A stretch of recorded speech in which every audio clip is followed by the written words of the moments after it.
All right, here we go with section 5 of chapter 4, squares and square roots. And here we go. I want you to follow along on your notes sheet and take a look at this first drawing that I've given you here. You see this four-sided figure. It looks like a square. I'm telling you that the area is 36 square feet. So at this point, you're kind of like, well, I don't know, my base and height could be a bunch of different combinations, because you know the area typically of something like this, which appears to perhaps be either a rectangle or at least a parallelogram, you're thinking area is the base times the height, or sometimes if we're talking a rectangle, we might say length times width. So if I'm thinking combos that multiply to 36, I could think, well, maybe it's 1 and 36.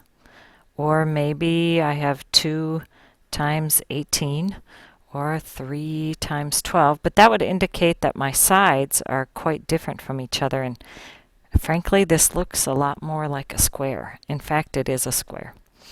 So the way I'm going to show this to you is put in some markings that will then absolutely demand it's a square. So the first thing I want you to do is put these little hash marks on the sides, because these are called congruent markings, and it means that this side is the exact same length as this side, which is the exact same length as this side and this side. So all four sides are equal. That makes it for sure something we call a rhombus. But then I'm going to add this mark in the corner. Aha! That means that it's a 90-degree angle. And when that happens, that means, this means that once I get these in here, that means that it indeed is a rectangle. It's got 4 right angles. So when I ask you what's the length of each side, now none of these combinations are going to work, because each one of these sides has to be exactly the same. The area has to be x times x, my length and width, or my base and height.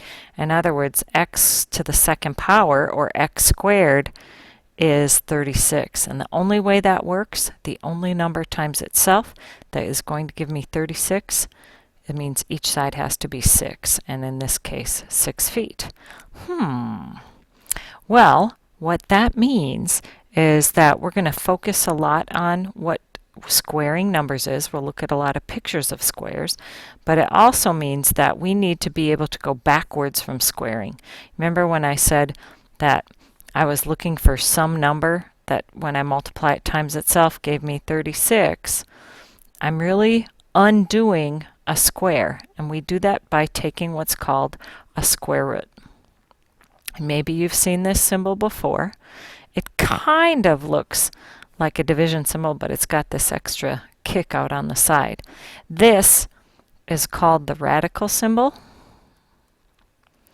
or sometimes we just call it the square root symbol. And when I read this, I'm saying either square root of 36 or radical 36. And what that means is I'm asking you what number times itself gives you 36. And in this case, we said it was 6. Now, what I'm going to tell you is there's another number that works. Another number times itself besides 6 gives me 36. Do you have any idea what it could be? Nope, not 7. 7 times 7 is 49. Nope, that's too big. Nope, not 5. 5 times 5 is 25. That's too small. Nope, not 6.1 or 5.9. Nothing like that. Here's the trick. The other square root is negative 6. Oh, think about it. Negative 6 times negative 6 gives you a positive 36 for your answer. So, in theory, if I tell you what's the square root of 36 and I say, normally I'll just say, give me the square root of 6. This is sometimes called the positive or the principal square root. In fact, when you do it on your calculator, that's what you see, plain old 6. But if I say, would you give me both square roots, or give me 2 square roots of a number, then what I want you to do is give me the positive one and the negative one. So for example, if I say, oh, what is this? give me the 2 square roots of 9. And then you'll have to give me both 3 and -3. Okay, so that's something to watch out for in your assignment if it says give me both. All right, so let's see here. We've talked about this radical symbol. We've talked about that there really are 2 square roots of every number. One is positive and one is negative. And I guess we should probably talk about on your calculator what it looks like. On your calculator, if you look at a TI-30X2S, you see the x squared button, and then you'll see that radical symbol hidden up above. So what you need to do is always function by using the second button and then the x squared. Then this appears on your screen. Then you plug in what number you want to use. Like, for example, something like 324. And when you hit equals, then your calculator will say bing, 18. If I asked you what are both square roots, or what are the 2 square roots of 324, you'd say 18 and -18. All right, so far so good. Let's try some of these. Okay, so follow along on your notes sheet. Notice what my directions say here. My directions say I want 2 square roots. So I'm asking you, really, what's the square root of 49, but give me both answers. That means it's 7 and -7. What are the 2 square roots of 100? I'm going to put the symbol in there so it looks right. 10 and -10. Ooh, this one you might not know off the top of your head. If I say what's the square root of 225, do it on your calculator, you should get 15 and -15. Here's a few more. 25, oh, I think we just talked about that one. The square root of 25 gives you exactly 5. Please realize that -5 also works. 144, you should get 12 and -12. And last but not least, the square root of 289, you get 17. You could also use -17 because I'm asking for 2 square roots of the number. All right, I think you've got the hang of that now. So let's take a look at, ooh, something like this. You know, before I do this square root symbol, I want you to see what's inside here. It's kind of like I've got this in parentheses, and if you remember your order of operations, please excuse my dear Aunt Sally. I really want you to try and simplify this first. 18 over 2 is the same as 9. And that is straightforward here. I just get 3. Now, notice here, your directions just said simplify. I'm just going to provide the positive square root answer. You don't have to give me both. All right, let's look at this example. 3 times the square root of 16 plus 1. Now, remember your order of operations up here? P is for parentheses. I really don't have any. E stands for exponents. I don't see exponents, but what I want to train you to do, because the square root is an inverse operation of an exponent, I want you to do this at this stage. When you see square roots, do that at the exponent stage. So 3 has to wait, the plus 1 has to wait. Simplify the square root of 16, which is exactly 4. Now continue on. 3 times 4 plus 1. First of all, multiply. That's 12. And 12 plus 1 is exactly 13. Done. All right, last but not least, I think we had one more. Yes, we do. 7 times the square root of 9 minus 2 times the square root of 49. I don't see parentheses. Simplify this radical, or the square root of 9 here. 7 has to wait. This becomes 3. Here comes the 2 times square root of 49 is 7. Now go ahead. First of all subtract, or I'm sorry, first of all multiply. And you have to multiply this as well too. You always do your multiplication first before you subtract if you have no grouping symbols. Final simplified answer should be 7. You're going to see some word problems. So let's take a look at a couple. A square window. Square window. Stop right there. Man, I got to draw a picture. Here's my square window. 4 sides are the same. I got 4 right angles. And the area is 169 square inches. How wide is the window? In other words, how long is that side? Well, if this is a square, that means this side times this side is 169. X times x is 169. Or in other words, x to the second power is 169. So if I want to figure out what x is, I have to take the square root of 169. Grab your calculator if you need to.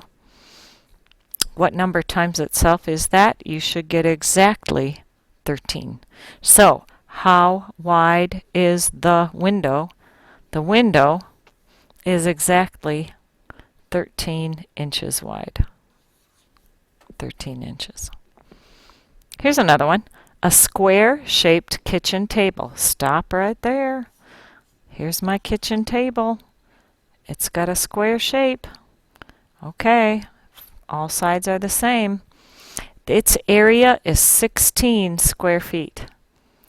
Oh, now this one I can do in my head. That means, with my sides are the same, 4 times 4 is 16. Yep, that's right. Each side is 4. Will this fit through the van door that has a 5 foot wide opening? So here's your van.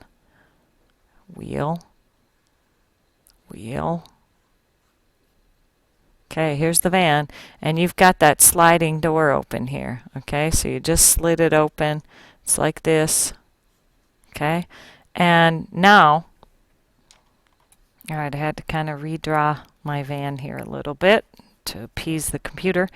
Your opening of the van door is now 5 feet. That's what this is. So that's coming over here and saying that this is 5 feet wide.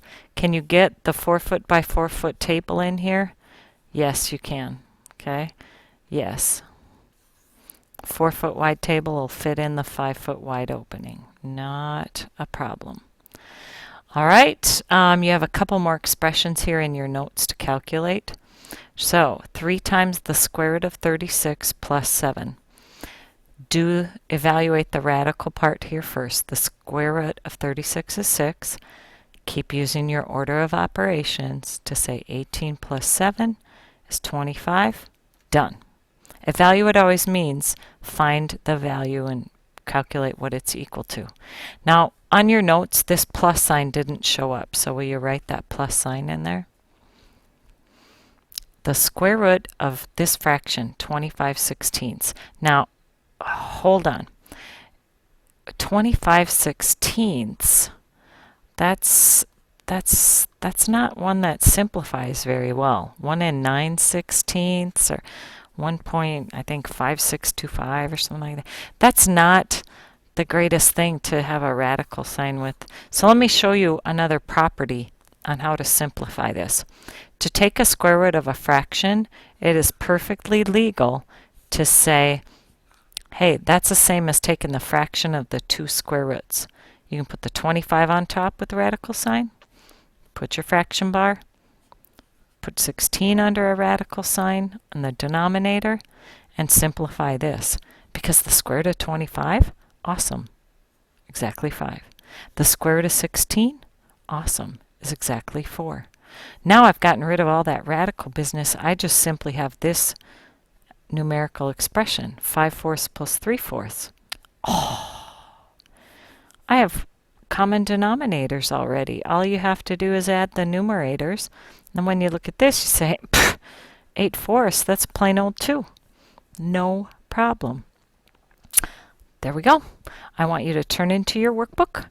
Open up to page 28. Your assignment is to do those problems on page 28. It looks like this at the top with that header of section 4-5. Okay, page 28.